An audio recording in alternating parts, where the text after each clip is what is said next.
Better than getting a bunch of homeless people and like put them in a room and let them do my audiobook, right? That's less ethically sourced, I think. You can do that in Portland, actually. There's an audio house. No, I'm kidding.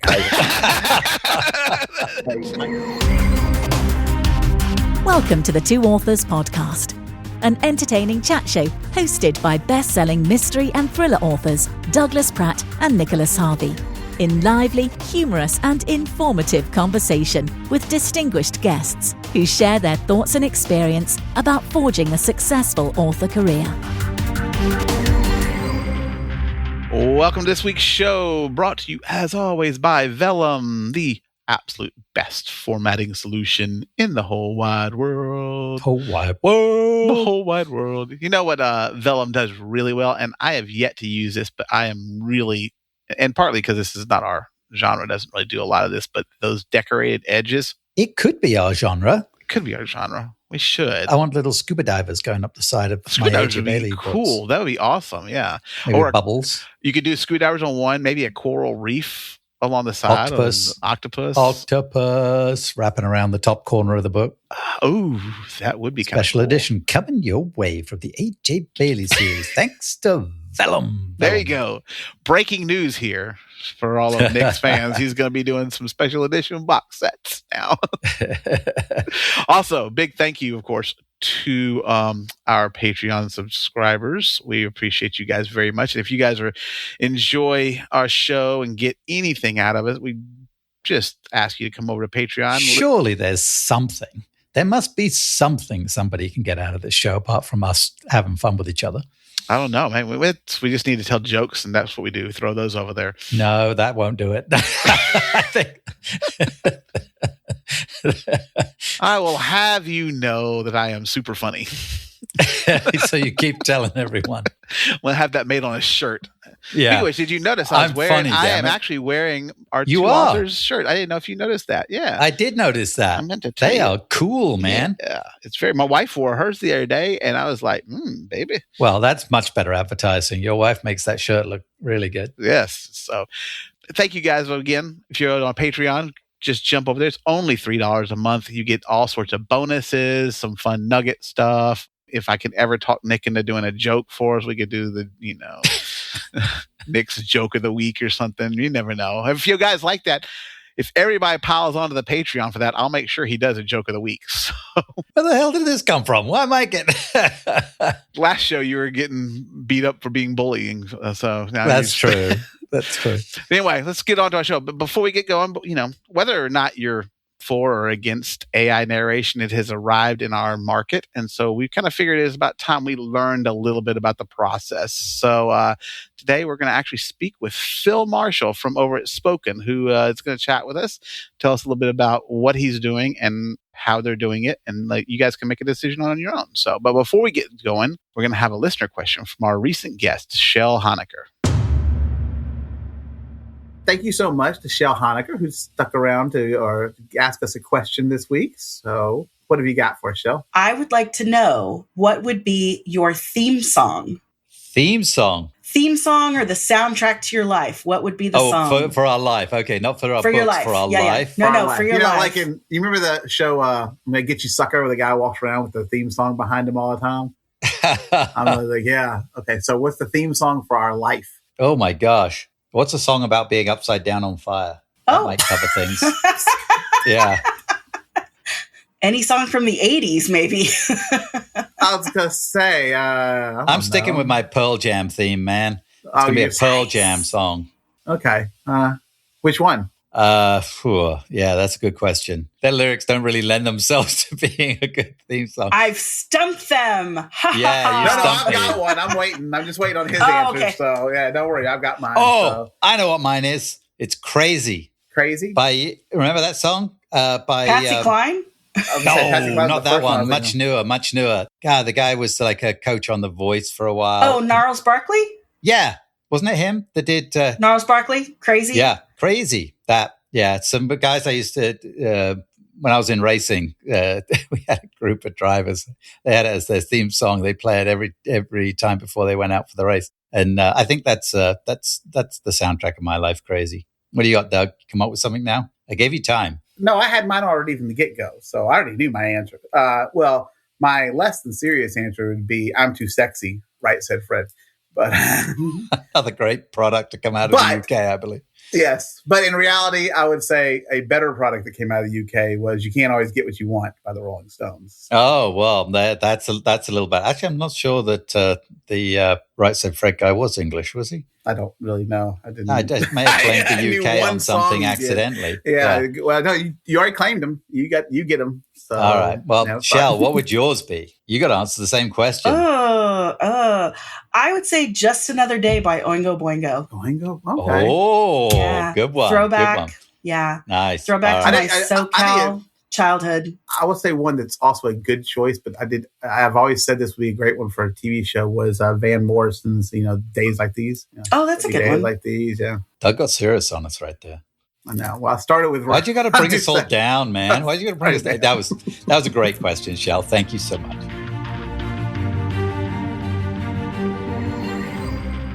Welcome to the show, Phil. It's great to have you here today. Great to be here. So we're just going to kind of jump right in, talk a little bit about Spoken. You can kind of tell us right off the bat, how did Spoken come about? Like, what was that impetus? I mean, or what was that specific frustration that made you say, I really need to build Spoken, or we need to have a Spoken? Yeah. Yeah, I'm a builder. And so a little bit of background might be helpful. So I was originally trained in surgery. So I came from a healthcare background, but then I see the correlation already. Exactly. To cut is to cure. Wow, that was an in joke if ever I heard one. Oh, we've got us surgeons have lots of them. All bleeding stops eventually. Yeah. Eventually. Yeah, there's a lot of good ones I could go into, but so my background was in healthcare, but then technology, and I switched to technology before the turn of the millennium, and so I was big into AI and neural networks, and sold my conversational AI company Conversa in healthcare back in 2021, and I went to go finish my debut sci-fi thriller novel called Taming the Perilous Skies. And that was a passion for many years. And so I did that. I worked on that. I completed it at least 18 times now. That makes you a real author right there. That's for sure. Yeah. Oh gosh, we could go into all that. So in 2023, I had the great fortune of joining Walter John Williams, Nancy Kress, and 18 other co-writers at the House Toolbox Writing Workshop, just a preeminent writing workshop for speculative fiction writers. And at that workshop, I just met some incredible people, was really, really motivated towards what technology was going to do for authors, and in particular for audio, because I'm an audio only reader, and I've always loved really vivid audio presentations. Traditionally, that's single narrator, but I love full cast and what I call multi-voice works. And so I knew that while that was completely inaccessible to the indie author in producing, I knew that technology could potentially help bridge that gap. And so I went deep into that technology, and what came out was Spoken. And so Spoken helps authors to create vivid audio of their works, but we specialize in really great emotive and natural full cast output. And increasingly, that is more and more automated, every voice tailored to exactly how you wrote the character, and the arc of every bit of that dialogue and conversation being perfectly appropriate to the story and how you designed it. And so we founded the company a couple of years ago. We've been live in market for a couple of years. We were in beta for a year. And then our V1 product, which is where we are right now with our V1 product, we're about ready to deploy our V2 product. And that is going to just turn everything on its head. It's going to be really jaw-droppingly good. And so authors are going to be very, very surprised. There's a lot of angst around the area, which we can go into and I can certainly address. The ethics are actually very positive on how the voices are derived from our voice partners. But what we do around the work, the scaffolding, the framework we put around every aspect of the story to ensure that great delivery is just remarkable. And so my journey has been both as a debut author, but at the same time, the entrepreneur that's brought this product to the market. So it's perhaps a bit of a unique journey. Okay. Now I have 27 questions from just that little bit that you just said. First of all, the title of your novel is outstanding. I think that's a really cool title for it. So I don't know which iteration of the 18 you came up with the title, but you nailed it. Walk us through. So if I'm going onto Spoken and I'm interested in building a audio of and currently I use human narrators to do all my stuff. But if I was venturing in to do this and I get to your platform, what am I going to see? What are the decisions that I make? Yeah, absolutely. And by the way, for my Audible version, I chose a duet pair of narrators as well, Ryan Haugen and Abby Creighton, both just phenomenal performers. And so I use voice actors as well. And so, when it comes to that Audible paid, $15 token, version, that's the one that will hit the market right about the same time that my spoken version with over 100 voices hits the market. As far as to your question on what happens when the author comes into spoken, they upload their manuscript, and our goal is to say, okay, manuscript, what kind of narration are you looking for? And then make the end goal of that as short as we can, right? The perfect end result, make that journey as short as we can. And so right now with the V1 product, you really have to proof that work. You have to really make sure that every single passage is delivering exactly right, especially if you're multi-voice. That means a lot of interchange between the dialogue for that character and the dialogue tags. You have to make sure that the prosody or the inflection is just right.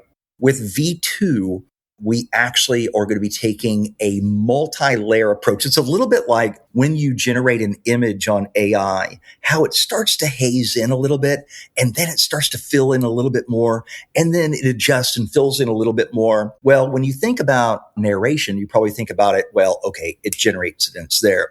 Actually, we're taking an entirely new approach where we're going to be layering it in. Now, we're not going to be exposing any of it to the author until it's ready. But with our V2 product, it's upload the manuscript. What kind of narration do you want? Do you want single narrator or do you want multi or duet narration? For memoirs, for nonfiction, of course, single is what you will go with. And then once you've established what kind of narration you want, then we will go through a pretty in-depth analysis. If it's a multi-voice work, we'll do an in-depth character analysis as well. And we'll ask you if you want us to go ahead and derive a starting voice for you to listen to for every single character. Again, my book has 100 of them. And so even if it's somebody who comes from 100 characters, 100 speaking characters. I have 100 speaking characters, yeah. And so there are 100 unique voices in my spoken version of my novel. And that includes the person who comes from the back of the crowd and says, excuse me.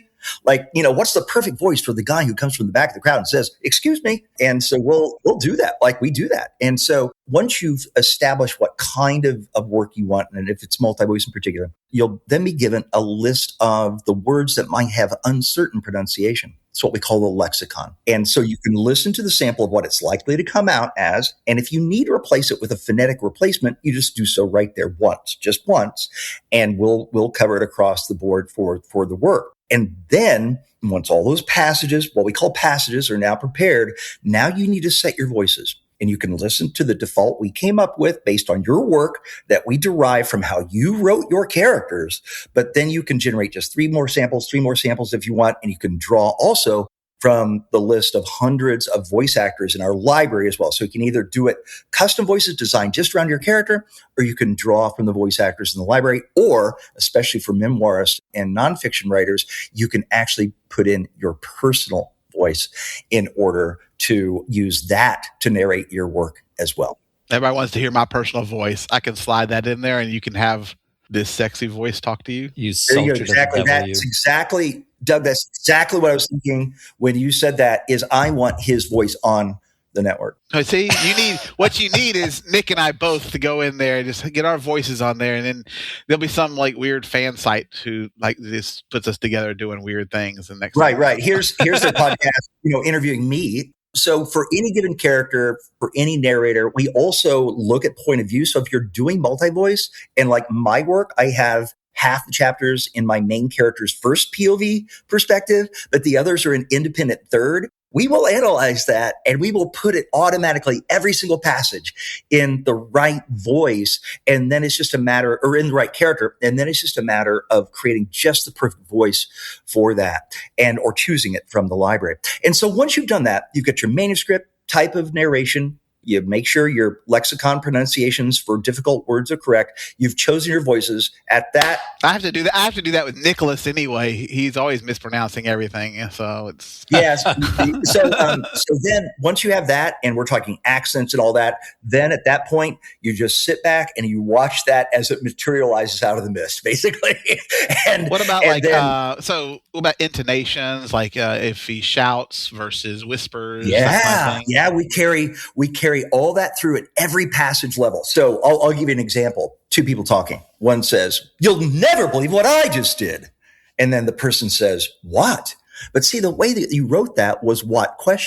And so if it's all sitting on its own, it's all sliced apart, and it's all going in for the different characters' voices on their own, it's going to come out, "You'll never guess what I just did." What? Well, no. "You'll never guess what I just did." What? That's just a great example of getting that inflection and that prosody just right across multiple speakers, because that full cast delivery, we want to be that as natural listening to as could be. We want people to be able to slide into story, just be able to be lost in story. And that full cast, that multi-voice can really do that in a big way, but it can't do it if it's got really distracting problems with all sorts of stuff. So we overcome that. And so what we hope, at least, it's what we're getting closer and closer to, is that perfection emerges from the mist. A quick word from this episode's sponsor. Shell Honaker gives you a 3-part framework at AuthorNation. What to automate entirely, what AI drafts for your approval, and what only you should ever touch. You'll map your last launch failure points and walk out with a post-launch playbook so every release improves on the one before it. AuthorNation.live. Join us November 10th through 13th in Las Vegas. So you mentioned accents. So, in several of my books, they're based in the Cayman Islands, 2 of my series.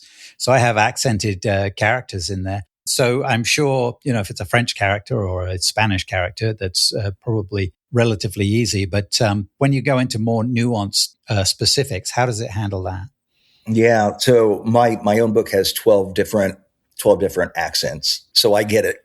And those are really important. We've had some challenges in this multi-layer sort of emerging from the mist approach. It's what we call magic mode, by the way. You haven't heard that officially in the market yet because we are about a week away from launching it, but it's called magic mode. We've had a little bit of challenge. So you hear it here first. That's right. Breaking news.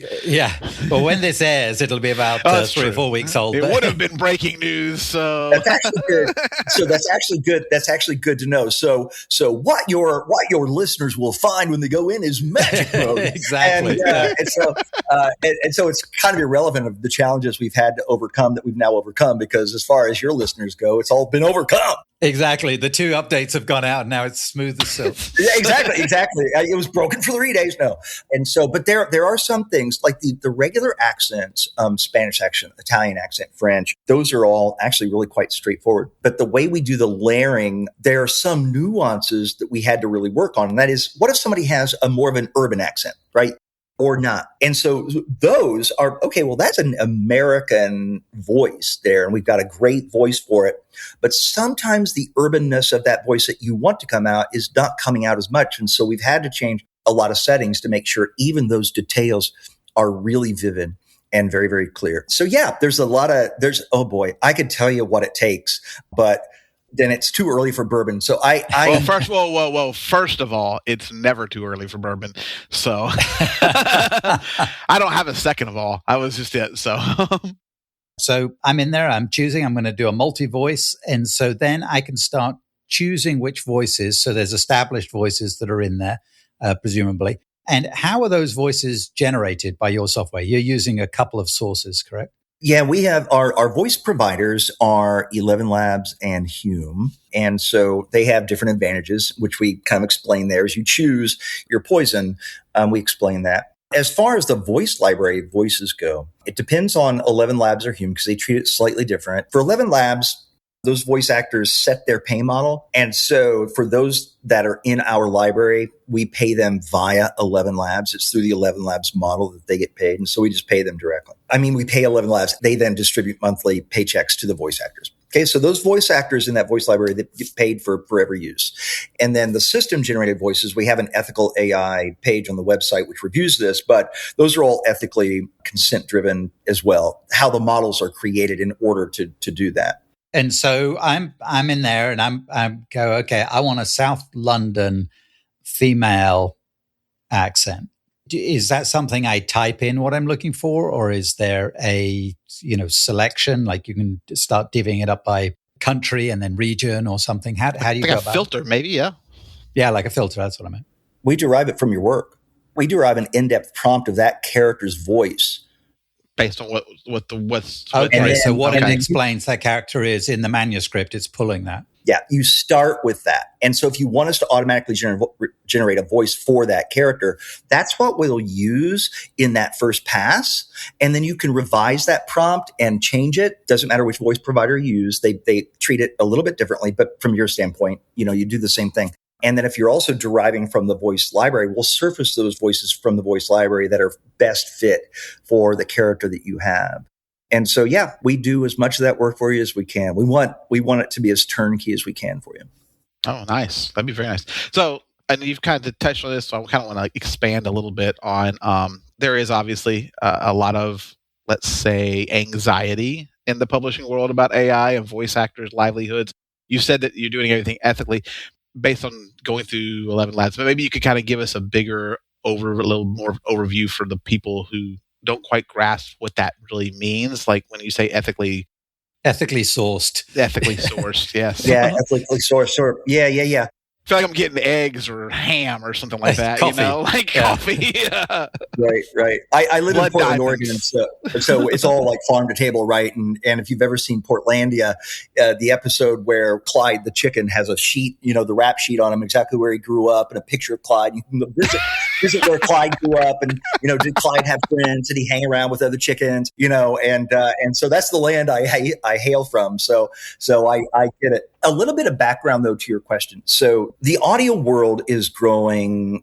Just the traditional audiobooks business alone is growing at about 26% year over year. Okay, that's just the traditional audiobook business. And so when you add on top of that the growing demographic that's audio only, which are your younger demographic in particular, and when you combine that with the podcast and short works and what have you, that just explodes an audio market, right? Okay, so on top of that, you've got the move in the market towards full cast and multi-voice. Full cast, multi-voice. We call it multi-voice. It's full cast. The Harry Potter work really kind of spearheaded that in a big way lately.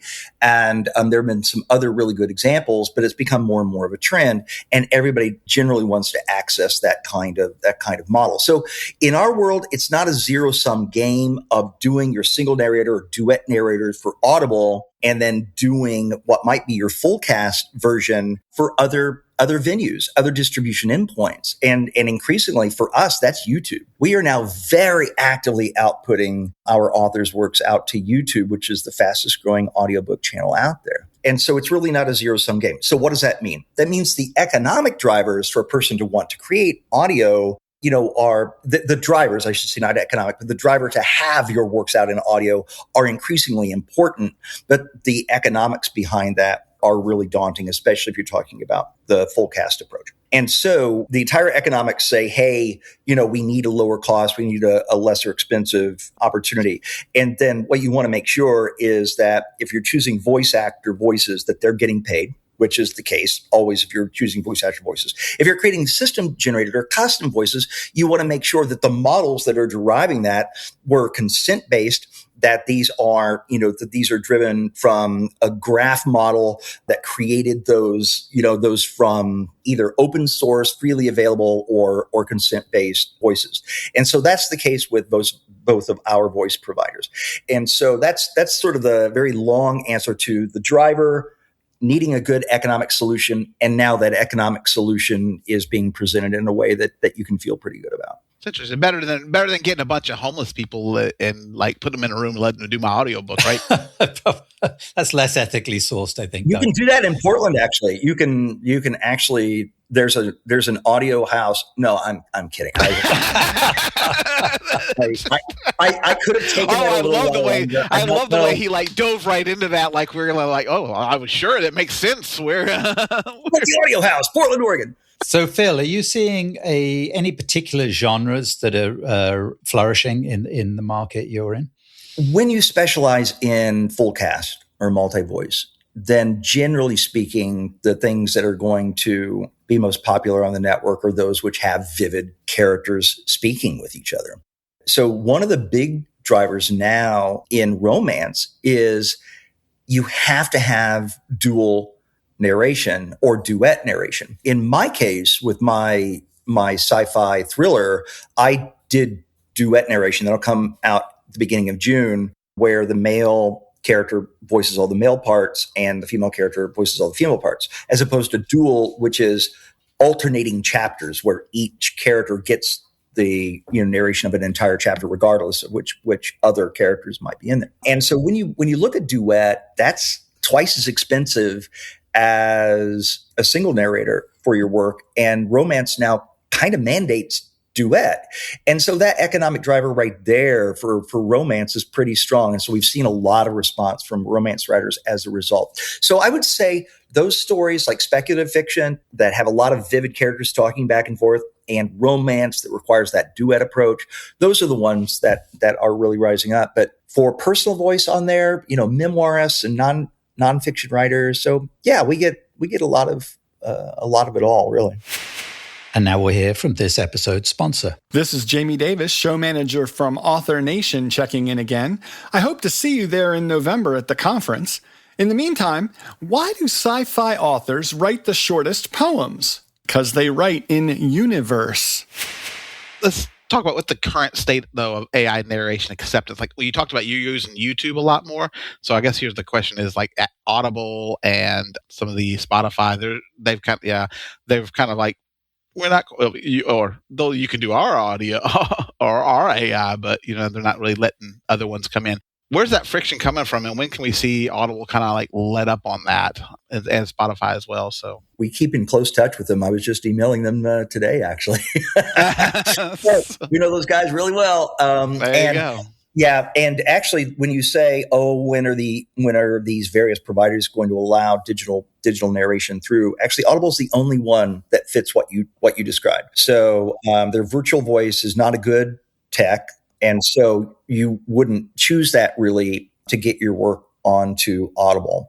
In my opinion, you wouldn't choose that. All the other providers, including Spotify, allow digital narration, so it's a wide open gate at Spotify now for that. Okay. And because we've also partnered with Voices by an Audio, which is a distribution partner, a distributor of audio to various endpoints and services, we've made it easier and easier to be able to get those works out into those endpoints. So the friction is definitely lowering. It's still there. There's still a lot of angst. And yet the way I like to say it is, would you really want to turn the clock back and not be able to create an ebook easily from your manuscript? Because I can tell you that creating a fantastic full cast audiobook of your work is going to be as turnkey as turning it into an ebook. And by the time this airs, we are going to be a giant leap closer to that. All right. Tell us about the pricing model. How much does this cost? We need to know. What's this going to cost? Where do we put the pennies? Yeah. It's a bargain at twice the price. So we've actually, on this front, we've probably disrupted things as much here as we have with the full cast audio approach that we take. And so we try to work the way authors work. And so we have a fixed price model for the finished word count. So we say free to use, pay when perfect. And so it's $20 per every 5,000 word block, or $10 for every 5,000 word block for subscribers. And that's what the subscription gives you.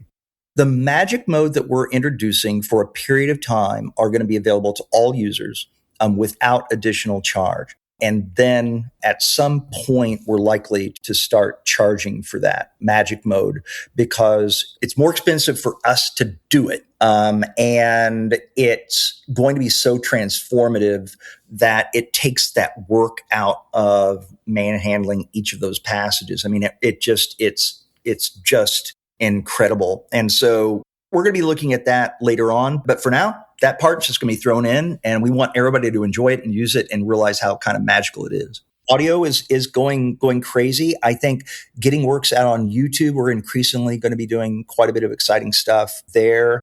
I'll say a little bit. We have a lot going on what we call the motion side of things. And so that dovetails in with the spoken side to just bring in more readers to your work in where they are, right? Fish where the fish are, as they say. That's true. And that's their end goal, is always looking for more readers. Well, Phil, thank you so much. We've taken up a lot of your time. This has been actually very educational. I'm kind of excited we had a chance to chat with you about this. So thanks so much for joining us. Always happy to do it. It was a great discussion. So thanks so much.